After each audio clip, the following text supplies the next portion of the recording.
Monsieur Zédan, bonjour et bienvenue dans ce journal de la mi-journée. La Cour constitutionnelle a soutenu la décision prise par Félix Tshisekedi, celle de décréter l'état d'urgence en RDC. Cette situation a conduit à l'initiation d'un congrès par les deux chambres du Parlement.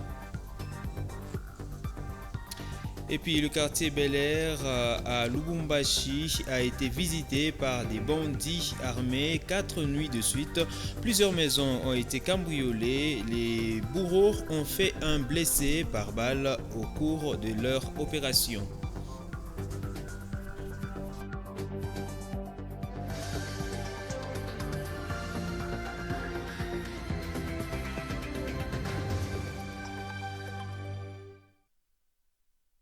Encore une fois, bienvenue messieurs et dames. Comme annoncé, la Cour constitutionnelle a soutenu la décision prise par Félix Antoine Tshisekedi Tshilombo, celle de décréter l'état d'urgence en République démocratique du Congo. Cette situation a conduit à l'initiation d'un congrès par les deux chambres du Parlement, mais qui jusque-là connaît encore des tractations et divise la classe politique. Quelques analystes politiques ont donné leur avis dans cet élément de Jack Mayumpanito. La question de la convocation du Congrès pour tabler sur les décisions prises par le chef de l'État Félix Tshisekedi divise la classe politique congolaise. Pour les uns, l'état d'urgence décrété n'a pas respecté la Constitution. Pour les autres, le président avait raison de prendre ses décisions. De mon point de vue, je pense que cette question de la convocation du Congrès n'avait plus sa raison d'être. Pourquoi ? Parce que l'état d'urgence avait déjà été décrété par le président de la République. On ne voit pas pourquoi pendant cette période que nous sommes confinés, pendant cette période où même certaines institutions travaillent au ralenti, au risque même de donner préjudice, de faire préjudice à notre économie, ce n'est pas par le simple plaisir qu'on l'a fait, c'est tout simplement parce que la situation, le péril est dans le pays, le péril est imminent et il fallait y faire face. L'heure n'est pas à défendre ses couleurs politiques, mais plutôt à sauver des vies menacées par le coronavirus, selon Gustave Mlongoy. Mais du point de vue analyse, nous pensons que ce congrès ne pouvait pas statuer seulement sur la procédure par rapport à l'ordonnance du président de la République. Il pouvait y avoir d'autres choses que nous on ne connaît pas. L'urgence est de sauvegarder la vie des Congolais. L'urgence est de faire en sorte que nous puissions boutre dehors cette pandémie de manière à ce que l'économie puisse reprendre. Notre économie elle est fragile. Malgré une tractation sur la tenue du Congrès en République démocratique du Congo, ces assises n'auront plus lieu. La Cour constitutionnelle a coupé sur ces dossiers. Et puis en bref, la politique, la santé et la justice sont au menu de la livraison de la presse congolaise ce mercredi 15 avril. Le sujet phare concerne principalement la rencontre entre le président de la République Félix Antoine Tshisekedi et les présidents des deux chambres du Parlement. La courtoisie voudrait que celui qui a outragé s'excuse, estime le porte-parole du président de la République Kasongo Mwemayamba Yamba. Quelques heures après l'audience que Félix Tshisekedi a accordée à Jeanine Mabunda et Alexis Ntambwe Mwamba, il semble n'avoir pas bien digéré les propos du président du Sénat. Revenons en province. La pandémie du Covid-19 entraîne plusieurs conséquences sur l'économie du pays. L'inflation du taux du dollar, par exemple, est l'une des conséquences de cette pandémie qui ravage le monde. Pour y remédier, quelques analystes économiques ont donné leur avis dans ce récit de Teddy Dizamba. Le cours d'échange de la monnaie a augmenté depuis l'arrivée de la pandémie du coronavirus. Cette situation est l'une des conséquences de la maladie qui oblige tout le monde à rester à la maison. Selon les économistes, cela aurait comme cause le ralentissement de la production dû aux mesures restrictives afin de limiter la propagation du virus. En cette période qui court ici, c'est une conséquence naturelle que de voir que le cours est en train de galoper ou d'augmenter. Pourquoi ? Parce que c'est au travers de la production. Quand il y a la production, il y a de l'exportation. Quand on exporte, de l'exportation, il y aura rentrée des devises au niveau du pays. Pour faire face à cette situation, les économistes font quelques recommandations. Premièrement, dans cette situation, là où nous nous trouvons, il aurait fallu, n'est-ce pas, promouvoir les activités économiques. Et surtout, en cette période qui court ici, les activités économiques ou les échanges économiques, les transactions économiques qui sont focalisées sur les échanges des denrées alimentaires, des produits pharmaceutiques, des produits pétroliers. Le promouvoir, ça va un peu donner du tonus, n'est-ce pas, aux activités économiques, une certaine émulation, une certaine thermique à l'activité économique. Ça pourra donner aussi une certaine relance. Ça, c'est un. Deuxièmement, nous devons, par le temps qui court ici, augmenter la production que nous sommes censés exporter. Je parle ici du cuivre, du cobalt, du diamant, du pétrole, tout ce que nous sommes en train d'exporter. Nous devons promouvoir cela. L'État doit mettre des mesures en place pour promouvoir ces activités, qu'elles puissent continuer. La solution, vous savez, l'État n'a jamais été en faillite. Toutes les entreprises peuvent tomber en faillite. Toutes les entités, que ce soit les entités poursuivant un but lucratif ou non, peuvent tomber en faillite, mais sauf l'État. L'État doit puiser dans ses réserves. L'État doit veiller à la bonne gestion de tout ce qu'on a comme réserve ou ce qu'on a comme épargne nationale. Alors l'État doit veiller à ça. Pourquoi? Parce que certaines lignes budgétaires ne doivent pas être activées. Pourquoi? Parce que tout est focalisé sur les problèmes de santé. Tout est focalisé sur les problèmes de coronavirus. Et coronavirus, par effet d'entraînement négatif ou positif, extrapole les effets sur les autres secteurs. L'impact du coronavirus sur l'économie congolaise est frappant et se manifeste par la rareté de plusieurs produits sur le marché. Les scientifiques souhaitent que leurs recommandations soient prises en compte pour faire face à l'inflation du taux de dollar et la hausse des prix sur le marché. Et puis en bref, dans son rapport du 14 avril 2020 sur la situation épidémiologique du Covid-19, le comité multisectoriel de la riposte à cette pandémie fait savoir que 14 nouveaux cas ont été confirmés à Kinshasa. Le cumul de cas confirmés est de 254 sur l'ensemble du pays, 21 décès et 21 personnes guéries. Le comité de riposte signale que 120 cas suspects sont en cours d'investigation. À ce sujet, avons appris que Monseigneur Gérard Moulumba, chef de la maison civile et oncle de Félix Tshisekedi, est mort la nuit du mardi à ce mercredi du Covid-19. Le défunt suivait ses soins à la maison, rapporte actualité.cd. Rendons-nous à l'est du pays. Le gouvernement provincial de l'Ituri continue à sensibiliser la population sur le respect des mesures prises par les autorités pour mettre fin et lutter contre la propagation du Covid-19. La prise de conscience du danger de cette maladie par la population peut sauver la province qui fait face à l'insécurité et à la crise alimentaire. Suivez Janvier Edgoura, ministre provincial des Finances et économie, dont ces propos recueillis par Jean-Marcus Loïka. La province de l'Ituri, qui fait partie des 26 provinces de la République démocratique du Congo, aujourd'hui est confrontée à cette pandémie.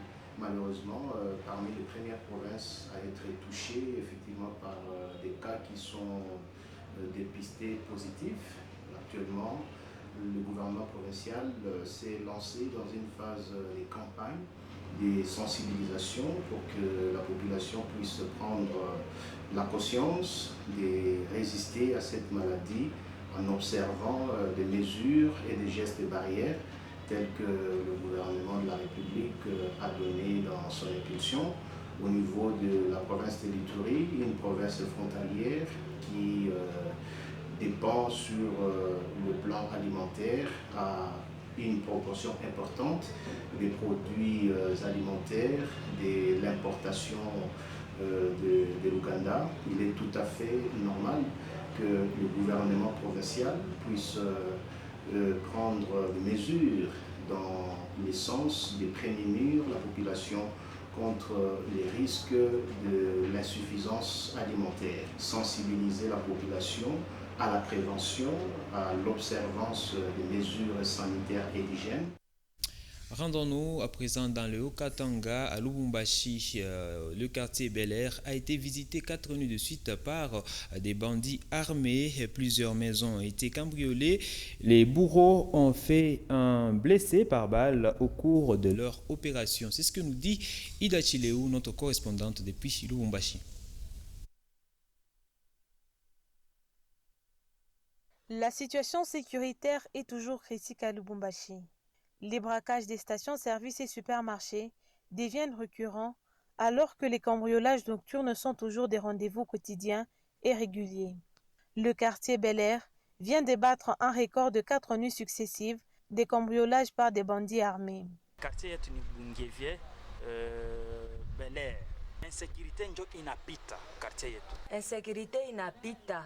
Tuko nashinda kulala depuis vendredi ya semaine passée. Et la nuit de ce dimanche pascal, une vingtaine de maisons a été visitée.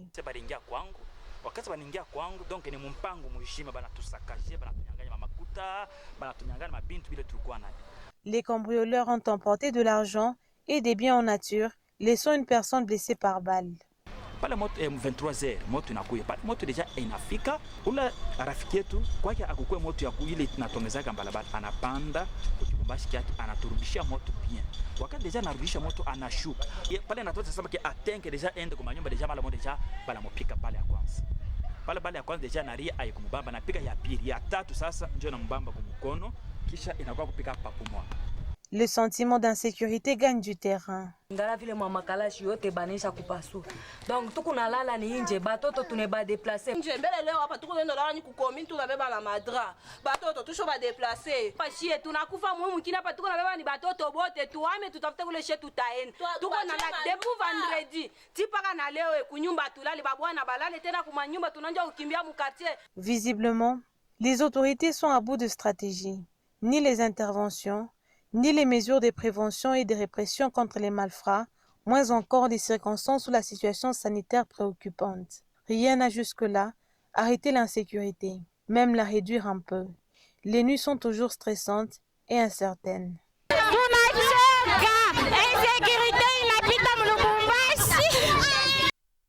Revenons en province, le manque de courant au quartier latin Kissou indigne la population et paralyse les activités économiques dans ce coin de Kolwezi. Un ultimatum est donné aux agents de la SNEL pour rétablir le courant. C'est ce que nous dit Dorsem Tebiav.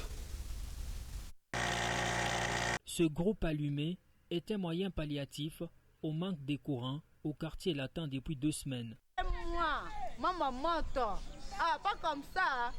Les habitants se disent fatigués du comité de gestion qui ne fait rien depuis que le transformateur était tombé en panne, malgré la cotisation d'argent faite par la population. Avec ces coronavirus sans courant électrique dans nos ménages, comment comptez-vous que nous puissions occuper nos enfants qui sont là sans aller à l'école?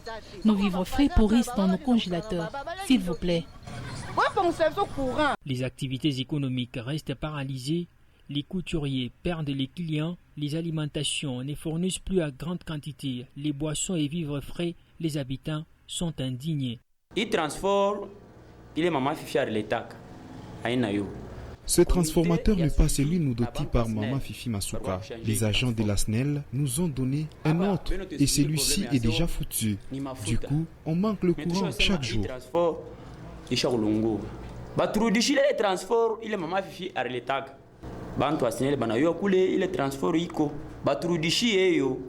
coiffeur utilise le panneau solaire, mais ce dernier ne lui permet pas de travailler toute la journée. Un casse-tête. Pour que mon salon de coiffure soit opérationnel, il faut le courant électrique. Mais il n'y en a pas. C'est pourquoi j'ai recours au panneau solaire. Fatigué de la situation, la seule solution est d'aller voir Madame le vice-gouverneur, donatrice de ce transformateur. Une semaine avant, il faut que samedi, tout a mobilisé Bantu, Maman Fifi, il faut ayouer, Ce n'est que du mensonge. Nous donnons un ultimatum à l'équipe de la SNEL jusqu'à la fin de cette semaine pour rétablir le courant. Au cas contraire, nous irons voir Maman Fifi Masuka chez elle.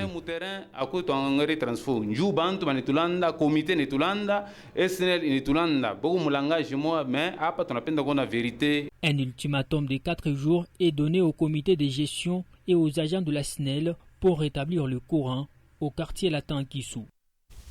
Parlons sport dans ce journal. La direction de communication du FC Saint-Éloi Lupopo a annoncé l'arrivée dans les tout prochains jours du coach Diego Garzito, le franco-italien, au sein de l'équipe de Saint et Or. Son avènement, c'est dans le but de redonner l'espoir au Bana Lompa. C'est ce que nous dit Patient Raymond Mamba. C'est une information qui a surpris plus d'un fanatique de l'équipe d'Outre-Tunnel par rapport aux probables signatures de Diego Garzito, le franco-italien, comme étant coach du FC Saint-Éloi Lupopo. Une nouvelle confirmée par la direction de communication de l'équipe louchoise. Nous vous confirmons qu'un accord a été trouvé entre le football club Saint-Éloi Lupopo et l'entraîneur Diego Garzito, et donc le technicien franco-italien et tout son staff sont attendus dans la capitale cuprifère dans les tout prochains jours. La cérémonie de signature des contrats et la présentation officielle de tout le staff vont avoir lieu lorsqu'ils seront à Lubumbashi. Actuellement, ils sont en confinement en France. Vous êtes sans ignorer que la France est l'un des pays européens le plus touchés par le Covid-19. Il va venir avec 3 autres membres de son staff, notamment son adjoint, un préparateur physique, un entraîneur des gardiens. Ayant les ambitions d'être un club semi et professionnel, les FC Saint-Éloi Lupopo fera face à beaucoup d'exigences et pour y arriver, il faudra l'apport de tout un chacun. La patience est amère, mais ses fruits sont délicieux, dit-on. Il est donc très important que nos fans puissent continuer à faire preuve de patience. Vous pouvez vous assigner des objectifs en football, mais on ne gagne pas rapidement. Les résultats ne viennent pas comme par un coup de bâton magique.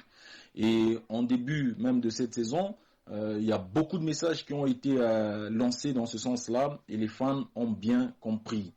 La preuve, c'est leur attitude durant toutes les confrontations qu'on a pu livrer dans cette 25e édition de la Ligue nationale de football. Et donc le boss Pascal Beveraggi, en qui ils ont confiance, veut qu'il y ait la stabilité à tous les niveaux, au niveau du comité sportif, au niveau du staff technique et même au niveau de l'effectif. C'est très très important, ne vous en faites pas, les fans sont bien sensibilisés par rapport à ça. Pascal Beveraggi, son comité, les joueurs et les fanatiques doivent être unis désormais avant, pendant et après Diego Garzito pour persister dans la classe de grands clubs du pays sur tout le plan. Et c'est la fin de cette édition du journal. Merci à tous de nous avoir suivis.